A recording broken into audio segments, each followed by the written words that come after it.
Hello, everyone. This is Debra Richardson, and today I am putting the AP in Happy, where accounts payable teams are empowered to protect the vendor master file from fraud.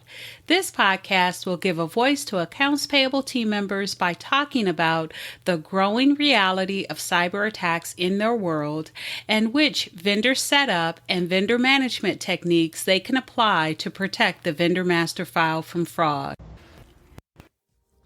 Visit the Vendor Process Training Center to enroll in your choice of 55 plus training sessions that will help you and your team avoid fraud, compliance fines, and bad vendor data. Or just sign up to get access to vendor process FAQs and to attend weekly drop-in live Q&A sessions. Visit training.debrarrichardson.com today. The link will be in the show notes. July 26, 2023. The IRS issued a draft version of the Form W-9. Though the form is not final, what's different? What's missing? Keep listening.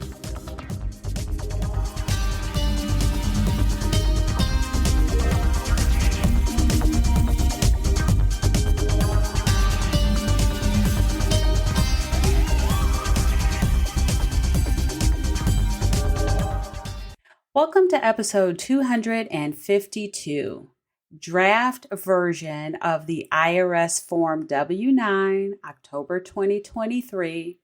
What's different for the vendor team and what's missing? So before I start with that, I do want to mention that I read somewhere where someone said that they were addressing the fact that the IRS was updating the W-9. The version is October 2023. That's out on draft right now. And they said that it's being updated and it's about time because the IRS has gone, a while since the last update because the existing version, as you know, is October of 2018. Now, I don't know where that person, maybe they had a different experience than I had, but I will tell you, I was a practitioner during the years where it had a lot of activity. And so I was a senior manager over global vendor setup and maintenance, and we received about 2,000 vendor requests per month. So as you can imagine, that's a lot of W-9s.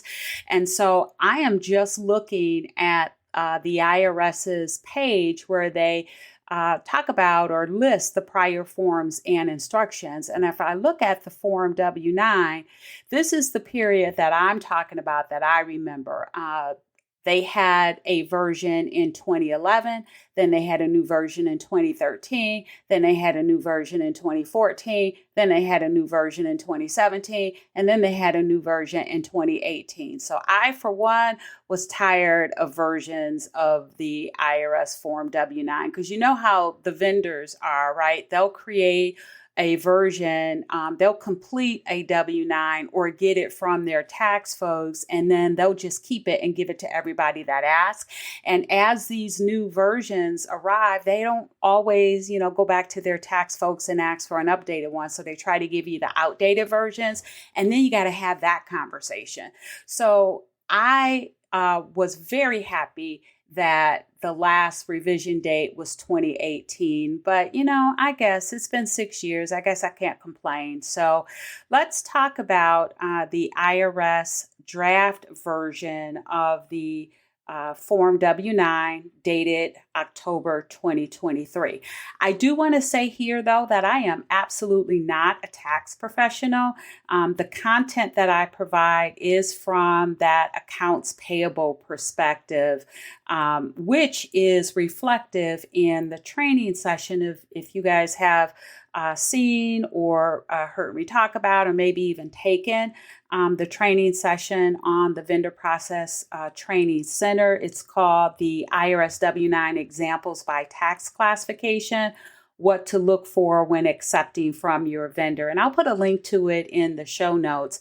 But in that training session, it really came about because I noticed that when I was that practitioner, that while there was plenty of information on tax reporting, there was really at that time limited content on accepting the IRS Form W-9 from a vendor team point of view. And what I mean by that is, you have vendor team members, you've got new people coming on. The issue we had was how do you, train the team on when the vendor has filled the form out correctly, right? So when do you need to send it back? And so this session includes, right, examples for each tax class, and we kind of walk through it because I just found that to be missing. And to all you listeners out there who are like, well, the IRS puts the onus on the vendor to fill it out correctly. And yes, you are absolutely correct. However, we know reality. You may have some vendors that just don't know how to fill out the W-9, especially those vendors in that first tax class, the individual, the sole proprietor, single member LLC. One of the biggest issues they have is they don't understand that they need to put their legal name or their first name and last name in the legal name line on line 1. And then if their invoice is coming in a different name, their DBA, that's what they put on line 2. Lots of times they'll put, the invoice name on line 1 and you have to send it back to them when the 10 match. Hopefully you're doing a 10 match when it comes out as not successful. And so things like that happen where you're going back and forth with the vendor. And so that training session really addresses that.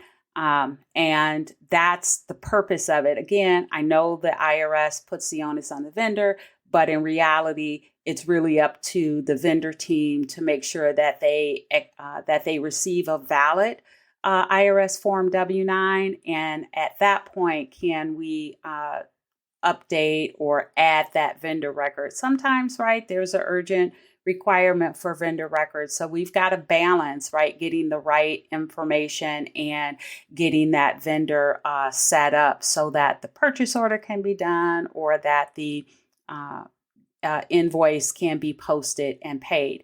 And I recognize that I said urgent, and I know if you've listened to any of my podcasts in the past or maybe read some of my blog posts, I really hate the word urgent as an exception for that matter. Exception to your process, there really shouldn't be any.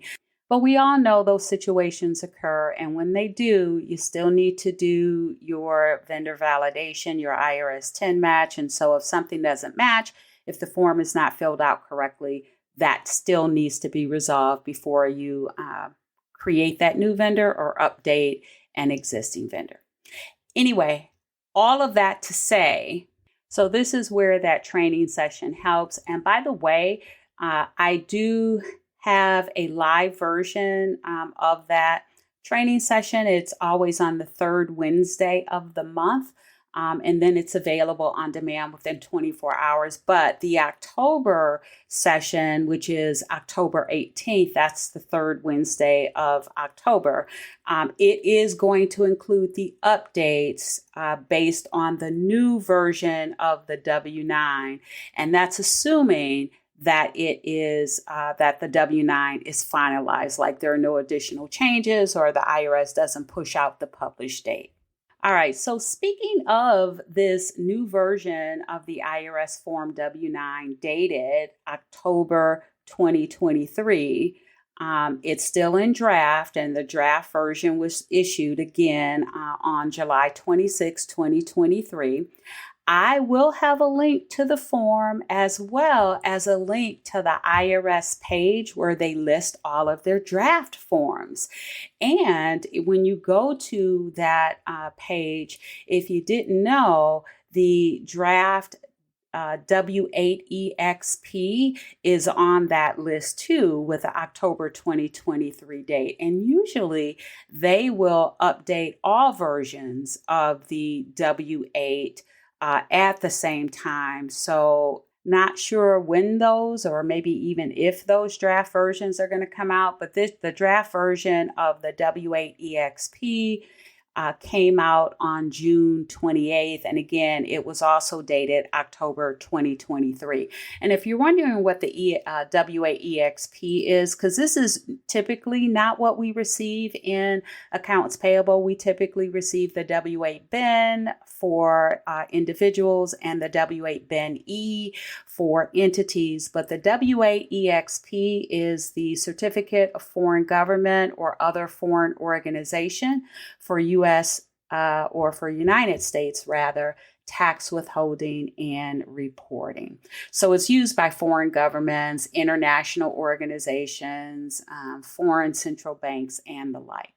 Okay, so after all of that, here is where we're going to talk about what's different on the October 2023 draft version of the IRS W-9 form. And this is the version that was published July 26, 2023. Line 1, which is the vendor's legal name, there's no change to that. Yay. Line 2, which is the vendor's DBA name or disregarded entity name that's on the invoices, that has not changed. Line 3, where they select the vendor or the federal tax classification, that has changed. So 1, it has morphed into 2 sections, 3A and 3B. Now, 3A is still the selection of the federal tax classifications, but it does have one slight small change that shouldn't really matter, but they spelled out or listed out the acronym for LLC under the individual sole proprietor or single member LLC. That's how it was on form or on the version October 2018. But on this current version, draft version, October 2023, it is spelled out. So instead of only the letters LLC, now it spells out single member limited liability company. And then in parentheses, it is LLC.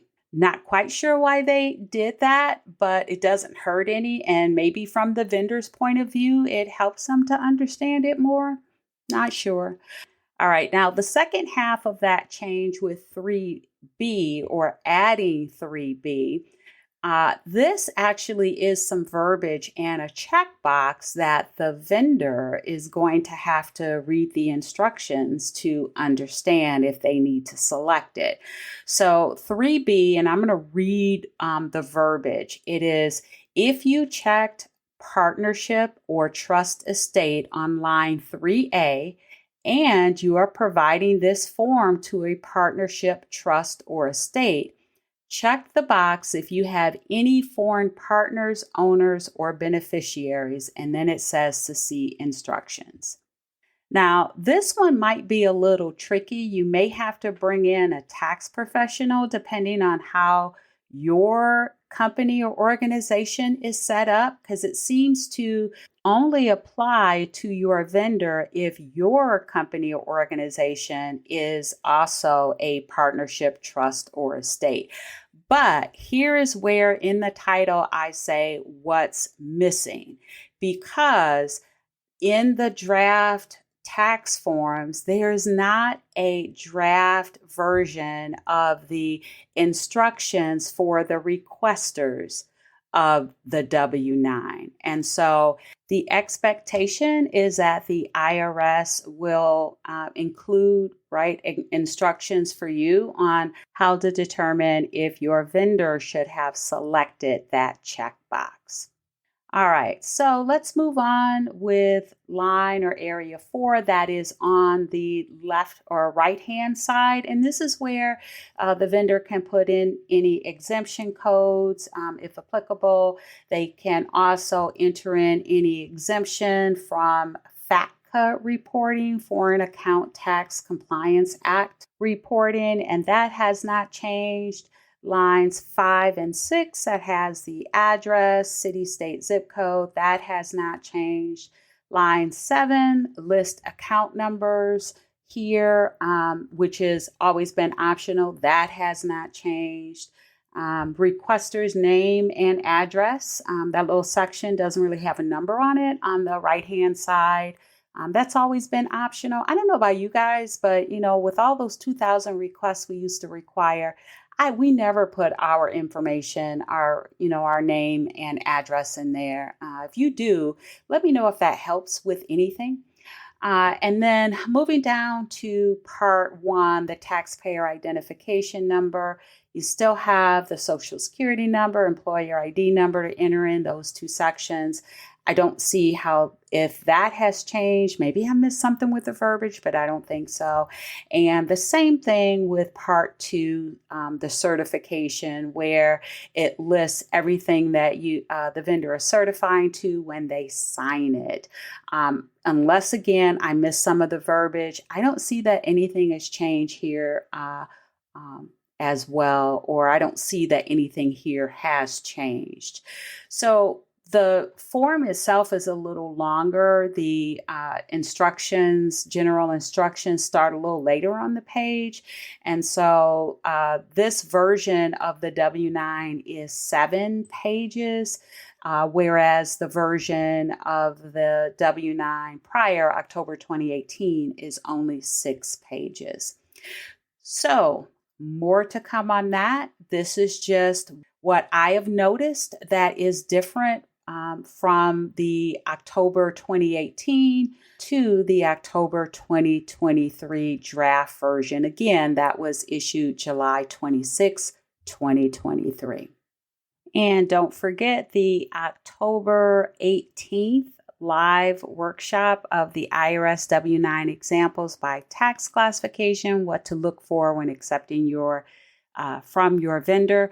That is expected to be updated with the new W-9 that should be finalized and published. That will be the October 2023 version. Okay, so thanks everyone. I hope you enjoyed the 252nd episode of the Putting the AP in Happy podcast, where accounts payable teams are empowered to protect the vendor master file from fraud. Don't forget to check the show notes for the links mentioned in the podcast. And if you enjoyed this episode, consider subscribing and writing a review of my podcast on the platform that you use to listen. Stay happy.